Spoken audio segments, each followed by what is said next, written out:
What's going on, everybody? Khalipa's Tech here, coming back at you with another video.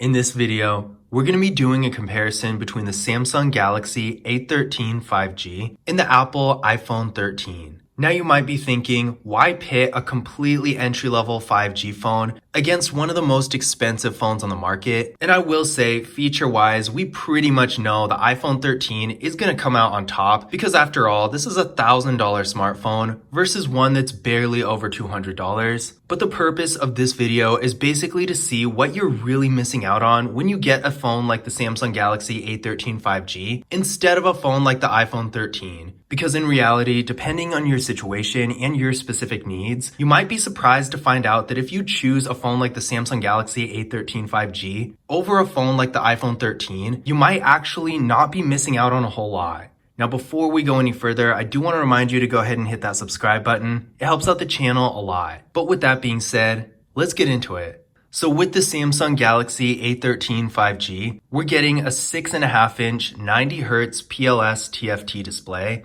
with a resolution of 720p, a PPI of 270, and an aspect ratio of 20:9. We got a water drop notch up here for the front-facing camera, and this camera is 5 megapixels. With the iPhone 13, we're getting a 6.1-inch OLED display with a resolution of 1170 by 2532, a PPI of 460, and an aspect ratio of 19.5:9. The front-facing camera is right here in this little notch, and this camera is 12 megapixels. Now, another thing to keep in mind with this phone is the regular iPhone 13 only has a 60Hz display. Of course, if you get the Pro or the Pro Max, you'll get a 120Hz display, but for the regular version of the iPhone, basically the base model, it's only going to be a 60Hz display. Now, the difference it really makes here is that with the Samsung Galaxy A13 5G having a 90Hz display, the movement on the screen is going to be a little bit faster and smoother than the 60Hz display on the iPhone 13. Now, is it going to make a huge difference? Probably not, and you might not even notice it a lot of the time, but it is a difference all the same. Now, a couple things to keep in mind here.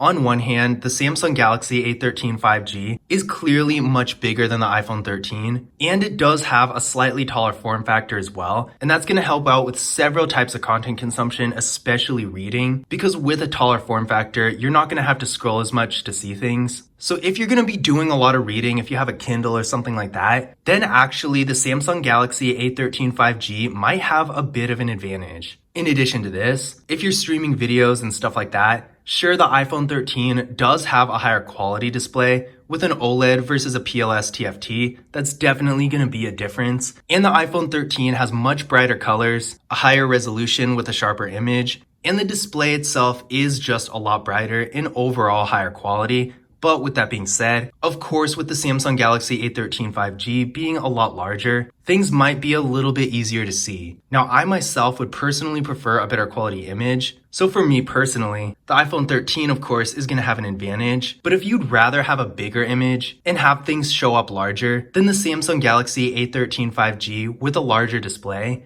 is of course going to have an advantage there. Now for storage, the Samsung Galaxy A13 5G is getting 64 gigabytes of internal storage with microSD card expansion, and the iPhone 13 is getting 128 gigabytes with no microSD card expansion. Now, whether or not one phone has the advantage over the other is really going to depend on your usage, because with the Samsung Galaxy A13 5G, you can use a microSD card to expand the storage, but if you're a power user and you have lots of apps and data and stuff like that, and not necessarily photos and videos, then the iPhone 13 with 128 gigabytes of internal storage on the phone itself, double that of the Samsung Galaxy A13 5G, is going to have an advantage there. Another thing to keep in mind is that there's currently only one variant of the Samsung Galaxy A13 5G. So no matter what, you're going to be stuck with 64 gigabytes of internal storage. But with the iPhone 13, while the other variants are obviously going to be more expensive, you can get up to a terabyte of internal storage if you really want to. Now, the Samsung Galaxy A13 5G has no wireless charging, but the iPhone 13 does support 15-watt wireless charging. So if that's a feature you really want, definitely keep this in mind.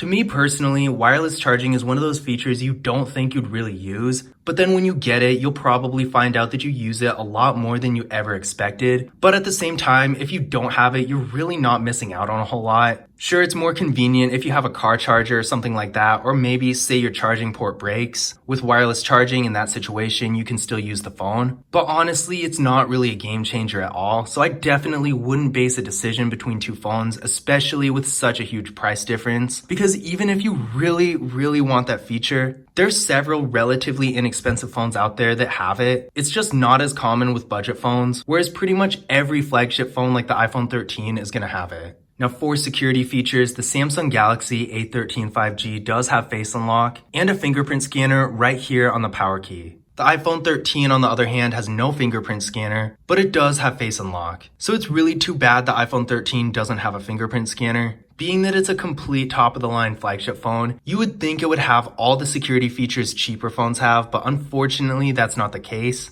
But at any rate, let's go ahead and see how the fingerprint scanner on the Samsung Galaxy A13 5G performs. There we go, one more time.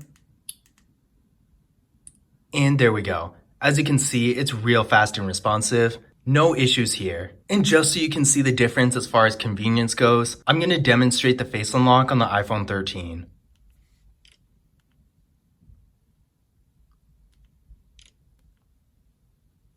And there we go. So as you can see, it's really just as fast as the Samsung Galaxy A13 5G's fingerprint scanner. It's really just a matter of convenience. If you are in a situation where Face Unlock is always going to work out for you, then I guess it really doesn't matter. But if you really want a fingerprint scanner, the Samsung Galaxy A13 5G is of course going to be a little bit better because it does have a fingerprint scanner and the iPhone 13 doesn't. Honestly, to me, even though the iPhone 13's Face Unlock works perfectly fine, in fact better than some fingerprint scanners in a lot of cases, I still wish the iPhone 13 had a fingerprint scanner because it's just another security option that might be convenient to use in certain situations. And if you really want to use Face Unlock too, the Samsung Galaxy A13 5G actually has both. So although having a fingerprint scanner isn't a huge advantage over the iPhone 13 in my opinion, the iPhone 13 really doesn't have an advantage over the Samsung Galaxy A13 5G in this situation. Now taking a look at the camera setup here, the Samsung Galaxy A13 5G has a triple camera setup with a 50 megapixel rear camera, a 2 megapixel macro camera, and a 2 megapixel depth sensing camera for portrait mode. So definitely not a bad setup here, but unfortunately there's no ultra wide camera, which I found to be a little bit disappointing because there are plenty of phones out there. In fact, even a lot of phones that are a lot cheaper than this still have ultra wide cameras. It's really a basic feature that I feel like pretty much every modern smartphone should have. So unfortunately with this phone, we're not getting one, but at least we do have a macro camera. For video, the Samsung Galaxy A13 5G can shoot in 1080p in both the rear and the front cameras. No 4K unfortunately, but the video quality still isn't bad. Now with the iPhone 13, we're getting a dual camera setup here with a 12 megapixel main camera and a 12 megapixel ultra wide camera. Now it might be a little bit misleading here because at first it might seem like the Samsung Galaxy A13 5G has better camera features with a triple camera setup versus just a dual camera. But in reality, since the iPhone 13 is a higher end phone with a much more powerful sensor, Apple was able to combine certain features into one camera. So for example, the Samsung Galaxy A13 5G has a depth sensing camera, and those cameras are used for portrait mode. But with the iPhone 13, the camera is so strong that it really doesn't need a depth sensing camera. So even though it doesn't have one, portrait mode still works fine. As far as the macro camera goes, as you're about to see in a minute, again, the iPhone 13, while it doesn't have one, doesn't really need it. And then of course, the iPhone 13 has an ultra-wide camera, not just any ultra-wide camera, but a really high quality one, whereas the Samsung Galaxy A13 5G doesn't. Now for video, the iPhone 13 can shoot in 4K in both the rear and the front cameras at a max of 60 frames per second. To give you an idea of what these phones can do, this is a photo taken with the main camera of the Samsung Galaxy A13 5G. And as you can see, it's a really high quality photo. The colors are really bright, the details are good, and the lighting is handled really well. I really have no complaints about this picture. Now for contrast, this is a photo taken with the iPhone 13. If you zoom in really closely, you could probably see the iPhone 13's photo is much better. But if you're just taking photos for social media or something like that, I would say the difference isn't super noticeable, and the Samsung Galaxy A13 5G is really all you're gonna need. On the other hand, this is a photo taken with the Samsung Galaxy A13 5G's macro camera. I can't say I'm too terribly impressed by it. It's okay, but it looks a little bit grainy, although I will say the focus is pretty good. Now this is a photo taken close up with the iPhone 13. Again, there's no macro camera on this phone, but I just put it really close to the subject and zoomed in. This is how it turned out, and I would say this looks a lot better than the macro camera photo with the Samsung Galaxy A13 5G. So just keep in mind that sometimes with a really high-end phone like this, sure, it might not have dedicated cameras for specific features, but that doesn't mean it can't do the same thing. Now overall, as I'm sure everyone expected, the iPhone 13's camera is much better, but honestly, if you're just taking photos for social media or something like that, the Samsung Galaxy A13 5G is going to be perfectly fine because you really are only going to notice the difference that much in specific situations. Sometimes if you zoom in really closely, you'll see the iPhone 13's photos are quite a bit sharper, or maybe if you're trying to get a photo in a certain lighting, the iPhone 13 is probably going to be better. And then of course, if you want to shoot in 4K, that's a whole different story. But for most people who are casual users of the camera, or even if you take a lot of photos for social media, the Samsung Galaxy A13 5G is going to be plenty fine. In fact, I'm really impressed with this camera actually. The only time I would say the iPhone 13 is really necessary is if you want to do some serious photography. Nowadays, people are using iPhones for actual photography in the place of a DSLR or something like that. So if that's the case and you really want the iPhone 13 for that purpose, by all means go for it. But for most people, I do think the Samsung Galaxy A13 5G is going to be just fine. Internally, the Samsung Galaxy A13 5G is getting 4GB of RAM with the MediaTek Dimensity 700 5G processor. The iPhone 13 is getting 4GB of RAM as well with the Apple A15 Bionic processor. I ran Geekbench 5 benchmark tests on both of these phones, and the Samsung Galaxy A13 5G came back with a single core score of 467 and a multi-core score of 1111. The iPhone 13 came back with a single core score of 1739 and a multi-core score of 4664.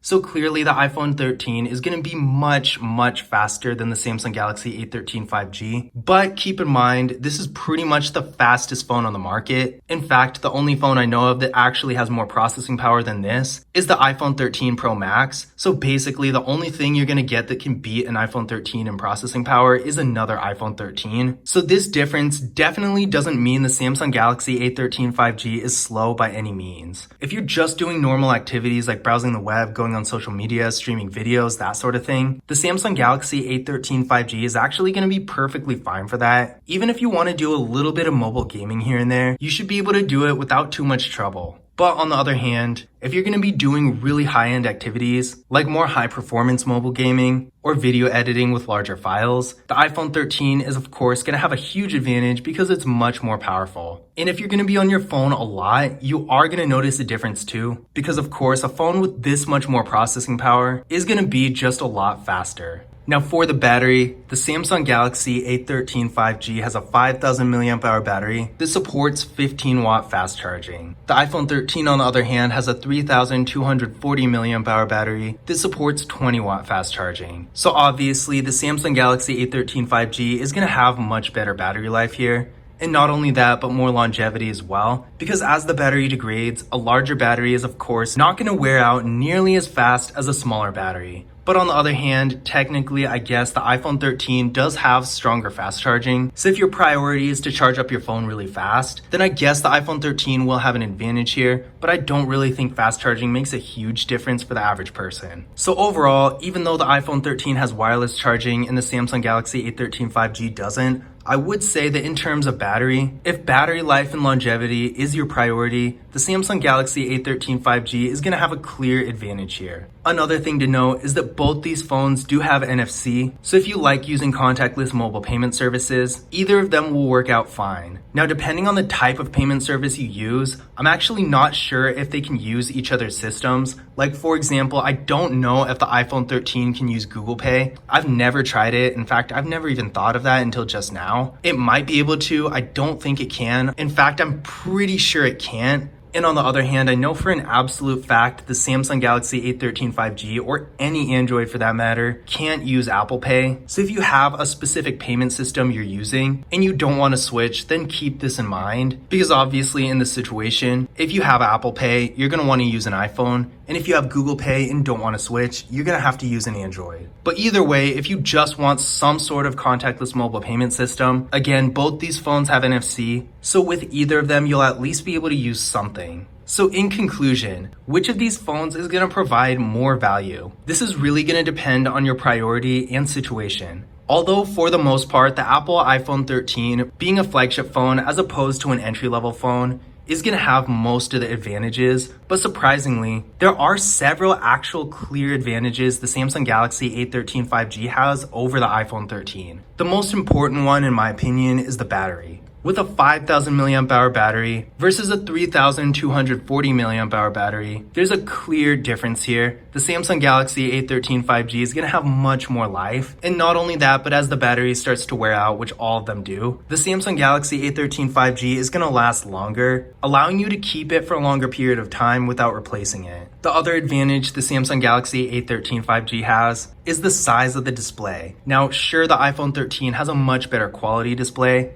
and I personally prefer an OLED display over a PLS TFT display. But at the same time, the Samsung Galaxy A13 5G not only has a 90Hz display, but it's so much larger that if you're doing something like reading or just streaming videos a lot and you want to see things better, having a larger display is going to be better for that type of activity. Another little advantage the A13 5G does have over the iPhone 13 is the fingerprint scanner. Again, it's not a huge issue because Face Unlock does work perfectly fine, as you can see.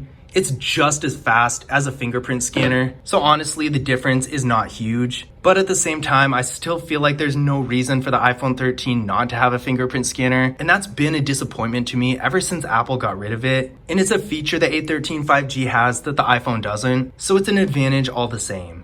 So overall, I would say if you're just using your phone for more basic activities, like browsing the web, going on social media, stuff like that, the A13 5G is going to work out just fine. It's still a 5G phone. It might not have the strongest processor, the best camera, or an OLED display or anything like that, but it's still going to do all your basic functions, and for most people, it's going to work out just fine. On the other hand, if you want to do some serious photography, and you want a camera that rivals DSLRs, or you want to shoot in 4K, or if you're doing really high-end activities, like intense mobile gaming, where you need a lot of processing power, and you want more features that go along with a flagship phone, then the iPhone 13 might be a little bit more appealing to you. But I hope you guys enjoyed the video, and I hope you found this information useful as well. If you did, don't forget to leave a thumbs up and subscribe to the channel. And as always, I will see you in the next video.